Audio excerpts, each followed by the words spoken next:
नमस्कार दोस्तों, जैसा कि आप सभी जानते हैं कि आज दिनांक 24/4/2025 को दीनदयाल उपाध्याय गोरखपुर विश्वविद्यालय गोरखपुर के BA 6 सेमेस्टर एग्जामिनेशन 2024-25 के अंतर्गत पॉलिटिकल साइंस यानी कि राजनीति विज्ञान का पेपर हुआ है। पेपर का नाम था ancient and medieval Indian political thought. CBCS mode में परीक्षा हुई है। पेपर कोड था POL 305 और पेपर ID था 5473। आज हम उसके आंसर की को देखेंगे। तो अगर आप चैनल पर नए हैं तो चैनल को लाइक, शेयर और सब्सक्राइब करना न भूलें। तो आइए देखते हैं। पहला प्रश्न आप लोगों से पूछा गया था, आसान प्रश्न था। अगर आप लोग इतिहास और पॉलिटिकल साइंस को अच्छे से पढ़े होंगे तो आप लोग इसका आंसर सही दिए होंगे। पहला प्रश्न पूछा गया था कि जैन धर्म के संस्थापक कौन थे। तो इस प्रश्न का सही उत्तर हो जाएगा ऑप्शन नंबर A, ऋषभदेव। दूसरा प्रश्न पूछा गया था, निम्नलिखित में से जैन धर्म के 24वें तीर्थ व अंतिम तीर्थंकर कौन थे। इस प्रश्न का सही उत्तर हो जाएगा option number A, Mahavir Swami. तीसरा प्रश्न पूछा गया था, कल्पसूत्र की रचना निम्नलिखित में से किसने की थी। इस प्रश्न का सही उत्तर हो जाएगा ऑप्शन नंबर A, भद्रबाहु। चौथा प्रश्न पूछा गया था, जैन धर्म के अनुसार निम्नलिखित में से द्रव्यों की संख्या कितनी है। इस प्रश्न का सही उत्तर हो जाएगा ऑप्शन नंबर B, 6। पांचवा प्रश्न पूछा गया था, जैन धर्म के अनुसार तत्वों की संख्या निम्नलिखित में से कितनी है। इस प्रश्न का सही उत्तर हो जाएगा ऑप्शन नंबर B, 7।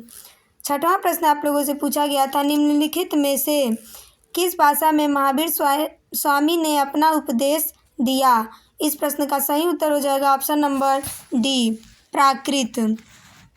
सातवां प्रश्न आप लोगों से पूछा गया था, बौद्ध धर्म के अनुसार दुख की 12 कड़ियों में से चौथी, 8वीं और 12वीं कड़ी कौन का सही चयन कीजिए।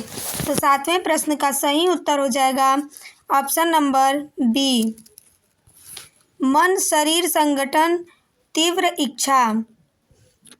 अगला प्रश्न आप लोगों से पूछा गया था, 8वां, कि अबुल फजल कौन थे। तो 8वें प्रश्न का सही उत्तर हो जाएगा ऑप्शन नंबर B, दरबारी इतिहासकार। 9वां प्रश्न आप लोगों से पूछा गया था, त्रिपिटक शास्त्र किस धर्म से संबंधित है। 9वें प्रश्न का सही उत्तर हो जाएगा ऑप्शन नंबर B, बौद्ध धर्म। 10वां प्रश्न आप लोगों से पूछा गया था, निम्नलिखित में से कौन सा ग्रंथ बौद्ध धर्म के त्रिपिटक में शामिल नहीं है। तो 10वें प्रश्न का सही उत्तर हो जाएगा ऑप्शन नंबर D, ज्ञान पिटक। 11वां प्रश्न आप लोगों से पूछा गया था, काल चक्र किस धर्म से संबद्ध है। 11वें प्रश्न का सही उत्तर हो जाएगा ऑप्शन नंबर D, बौद्ध धर्म। 12वां प्रश्न पूछा गया था, निम्न कथन में के संबंध में उचित कारण दे। कथन, इस प्रश्न का उत्तर बहुत बड़ा था। तो पहला ऑप्शन है इसमें कारण से संबंधित था, अबुल फजल ने अकबर के शासनकाल से संबंधित विचारों को सुगठित किया, निरूपित किया और उन्हें सुस्पष्ट बनाया। दूसरा है, अबुल फजल के गुणों ने अकबर को प्रभावित किया और अकबर ने अबुल फजल को अपनी नीतियों के लिए उपयुक्त परामर्शदाता और अपने प्रवक्ता के रूप में पाया। ऑप्शन है पहला A ऑप्शन दिया हुआ है, दोनों कथन अलग अलग सही हैं और कथन 2 कथन 1 का सही स्पष्टीकरण है। ऑप्शन B है, दोनों कथन अलग अलग सही है लेकिन कथन 2 कथन 1 का सही स्पष्टीकरण नहीं है। तीसरा ऑप्शन है, कथन 1 सही है किंतु कथन 2 गलत है। और चौथा ऑप्शन है, कथन 1 गलत है किंतु कथन 2 सही है। तो इस प्रश्न का सही उत्तर हो जाएगा, 12 नंबर प्रश्न का सही उत्तर होगा ऑप्शन नंबर B, दोनों कथन अलग अलग सही है लेकिन कथन 2 कथन 1 का सही स्पष्टीकरण नहीं है। 13वां प्रश्न है, बौद्ध धर्म के अनुसार मुक्ति के अंतिम 5 भाई को क्रमानुसार व्यवस्थित कीजिए। तो इसका ऑप्शन सही नहीं दिया हुआ है। इस प्रश्न पे थोड़ा हमें डाउट है, आप लोग सही उत्तर कमेंट करके बताइएगा। इसका सही उत्तर देना चाहिए 3, 4, 5, 2, 1, जो इस ऑप्शन में कहीं भी नहीं दिया हुआ है, लेकिन अगर माने तो ऑप्शन सी के साथ जा सकते हैं आप लोग। सही उत्तर कमेंट में ज़रूर बताइएगा। 14वां प्रश्न है, दीर्घ निकाय निम्नलिखित में से किस पिटक का प्रथम निकाय है? तो इस प्रश्न का सही उत्तर हो जाएगा ऑप्शन नंबर बी, सुत्त पिटक। 15वां प्रश्न आप लोगों से पूछा गया था, अवधारणाओं का सही संयोजन चुनिए जो कि बौद्ध धर्म को दर्शाते हैं। तो 15वें प्रश्न का सही उत्तर हो जाएगा ऑप्शन नंबर डी, 2, 3, 4, 5। 16वां प्रश्न पूछा गया था, आसान प्रश्न था कि बौद्ध धर्म के प्रवर्तक कौन थे या कौन हैं? तो इस प्रश्न का सही उत्तर हो जाएगा option number C, Gautam Buddha. 17वां प्रश्न आप लोगों से पूछा गया था, जियाउद्दीन बर्नी कौन था? इस प्रश्न का सही उत्तर हो जाएगा ऑप्शन नंबर ए, दिल्ली सल्तनत का प्रथम मुस्लिम राजनीतिक विचारक। 18वां प्रश्न पूछा गया था, बुद्ध चरित निम्नलिखित में से किसकी रचना है? इस प्रश्न का सही उत्तर हो जाएगा ऑप्शन नंबर ए, अश्वघोष। 19वां प्रश्न आप लोगों से पूछा गया था, निम्नलिखित में से किस बौद्ध ग्रंथ में राजा के गुणों का वर्णन किया गया है? तो 19वें प्रश्न का सही उत्तर हो जाएगा ऑप्शन नंबर बी, दीर्घ निकाय। 20वां प्रश्न आप लोगों से पूछा गया था, आसान प्रश्न था जो आपके हर बार परीक्षा में पूछा जाता है, निम्नलिखित में से किसे एशिया का ज्योतिपुंज कहते हैं? इस प्रश्न का सही उत्तर हो जाएगा option number A, Mahatma Buddha. 21वां प्रश्न आप लोगों से पूछा गया था, धर्म की अवधारणा इनमें से कहाँ कहाँ पाई जाती है? तो इस प्रश्न का सही उत्तर हो जाएगा ऑप्शन नंबर डी, उपरोक्त सभी में, बौद्ध धर्म, जैन धर्म और हिंदू धर्म। 22वां प्रश्न है, महात्मा बुद्ध ने दुख निवारण के लिए निम्नलिखित में से कौन सा मार्ग बताया है?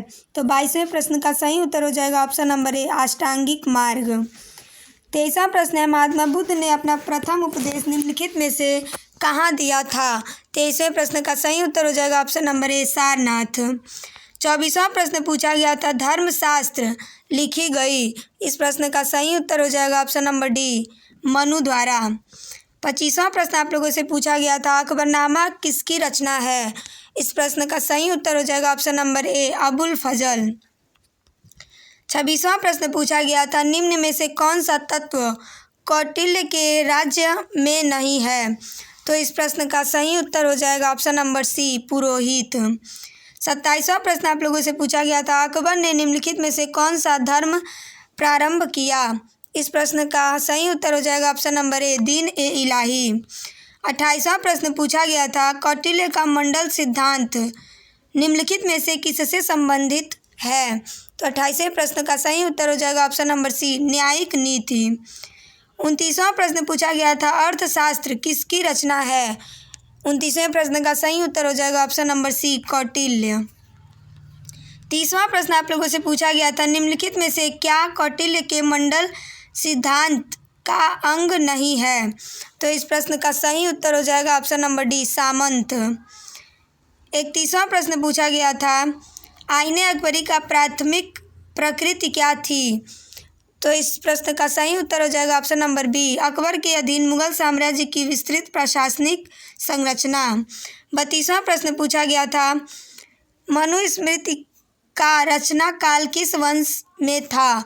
तो इस प्रश्न का सही उत्तर हो जाएगा ऑप्शन नंबर बी, शुंग वंश के समय। 33वां प्रश्न आप लोगों से पूछा गया था, कौटिल्य के मंडल सिद्धांत में निम्नलिखित में से कितने राज्य शामिल हैं? 33वें प्रश्न का सही उत्तर हो जाएगा ऑप्शन नंबर ए, 12। 34वां प्रश्न आप लोगों से पूछा गया था, कौटिल्य के अनुसार दुर्ग कितने प्रकार के होते हैं? 34वें प्रश्न का सही उत्तर हो जाएगा ऑप्शन नंबर ए, 4। 35वां प्रश्न पूछा गया था, दीर्घ निकाय के अनुसार दास किन परिस्थितियों में मुक्त हो सकता है? 35वें प्रश्न का सही उत्तर हो जाएगा ऑप्शन नंबर डी, उपरोक्त सभी। 36वां प्रश्न पूछा गया था, अर्थशास्त्र के अनुसार कितने तीर्थ हैं?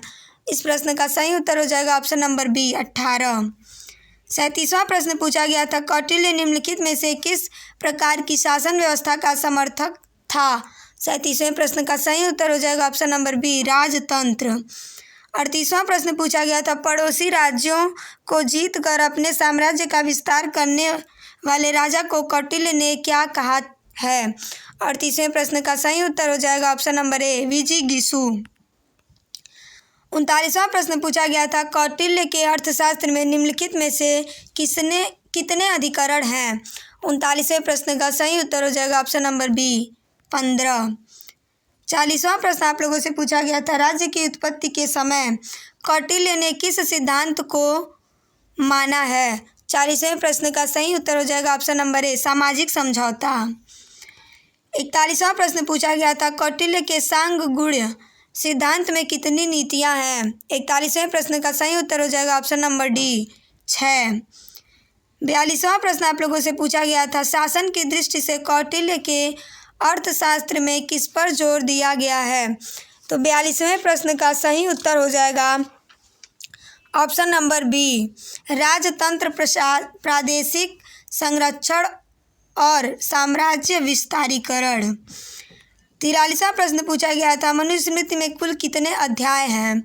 43वें प्रश्न का सही उत्तर हो जाएगा ऑप्शन नंबर बी, 12। 44वां प्रश्न पूछा गया था, मनुस्मृति में शासन की सबसे छोटी इकाई निम्नलिखित में से कौन है? इस प्रश्न का सही उत्तर हो जाएगा ऑप्शन नंबर ए, ग्राम। 45वां प्रश्न पूछा गया था, अर्थशास्त्र में उल्लिखित अष्टादश तीर्थ से क्या अभिप्राय है? 45वें प्रश्न का सही उत्तर हो जाएगा ऑप्शन नंबर बी, प्रशासनिक अधिकारी। 46वां प्रश्न पूछा गया था, कौटिल्य के अनुसार संनिधाता कौन था? 46वें प्रश्न का सही उत्तर हो जाएगा ऑप्शन नंबर ए, राजकोषाध्यक्ष। 47वां प्रश्न पूछा गया था, पहली बार भारत के बाहर किस देश में बौद्ध धर्म को स्वीकार किया गया? इस प्रश्न का सही उत्तर हो जाएगा स्वर्ण भूमि, श्रीलंका। 48वां प्रश्न पूछा गया था, राजा और प्रजा में पिता और पुत्र का संबंध होना चाहिए, यह किसने कहा? इस प्रश्न का सही उत्तर हो जाएगा ऑप्शन नंबर बी, मनु। 49वां प्रश्न पूछा गया था, अगाना सुत्ता में भगवान बुद्ध ने किसको उपदेश दिया?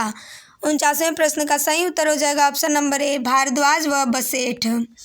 50वां और अंतिम प्रश्न आप लोगों से पूछा गया था, जियाउद्दीन बर्नी की पुस्तक का नाम? 50वें प्रश्न का सही उत्तर हो जाएगा ऑप्शन नंबर ए, तारिक ए फिरोज शाही। इस प्रकार मैंने आप लोगों को दीनदयाल उपाध्याय गोरखपुर विश्वविद्यालय गोरखपुर के बीए 6वें सेमेस्टर 6 सेमेस्टर का जो पॉलिटिकल साइंस का पेपर हुआ है उसमें आप लोगों से 50 प्रश्न पूछे गए थे और 50 प्रश्न के मैंने सही उत्तर देने के प्रयास किए हैं। अगर इसमें जो भी त्रुटियां होंगी आप लोग हमें कमेंट के माध्यम से ज़रूर बताइएगा। और अगर आप चैनल पर नए हैं तो चैनल को लाइक, शेयर और सब्सक्राइब करना न भूलें। आपके कितने उत्तर सही हुए कमेंट में ज़रूर बताइएगा। नमस्कार।